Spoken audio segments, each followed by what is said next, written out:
కాంగ్రెస్ లో రావాలని కడియం శ్రీహరిని పార్టీ రాష్ట్ర వ్యవహారాల ఇన్ఛార్జ్ దీపదాస్ మున్షి ఆహ్వానించారు. కడియం శ్రీహరితో పాటు కడియం కావ్యను సైతం కాంగ్రెస్ లోకి ఆహ్వానించారు. రేపు వీరు కాంగ్రెస్ పార్టీలో చేరబోతున్నారు. జనరల్ సెక్రటరీ దీపదాస్ మున్షి గారు వారితో పాటు ఏఐసిసి సెక్రటరీలు చౌదరి గారు, విష్ణు గారు, ఏఐసిసి ప్రతినిధులుగా, పిసిసి ప్రతినిధులుగా సోదరులు మల్లు రవి గారు, సోదరులు సంపత్ గారు, సోదరులు డాక్టర్ సత్యనారాయణ గారు, రోహిత్ రెడ్డి గారు, వీళ్ళందరూ కూడా ఈరోజు మా ఇంటికి రావడం జరిగింది.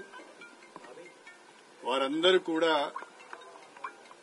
అటు ఏఐసి నుంచి ఏఐసిసి నుంచి ఇటు పిసిసి నుంచి మీరు పార్టీలోకి రావాలి, తెలంగాణలో కాంగ్రెస్ పార్టీని బలోపేతం చేయడానికి మాతో కలిసి పనిచేయాలని చెప్పి ఒక ఆహ్వానం నాకు ఇచ్చారు. నేను నా శ్రేయోభిలాషులు, నాతో ఇన్ని రోజులు కలిసి ప్రయాణం చేసిన కార్యకర్తలు వాళ్ళందరితో కూడా మాట్లాడి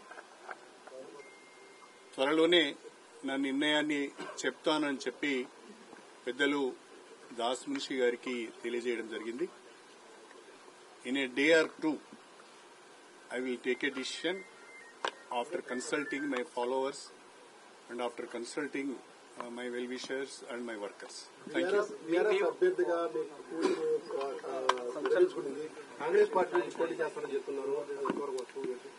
నేను ఇంకా కాంగ్రెస్ పార్టీలోనే చేరలేదు. అప్పుడే కాంగ్రెస్ పార్టీ అభ్యర్థిగా పోటీ చేస్తామని ఎలా చెప్తారు?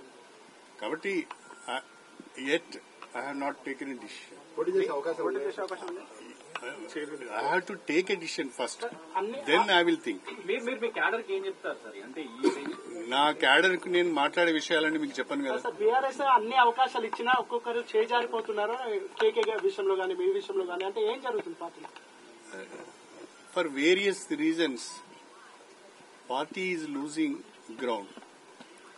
For various reasons, people are moving away from BRS. So, to serve the people and to do something for the constituency, we have to take a decision. We have to take a call. ఉమ్మడి వరంగల్ జిల్లా నుంచి ఆరూరు రమేష్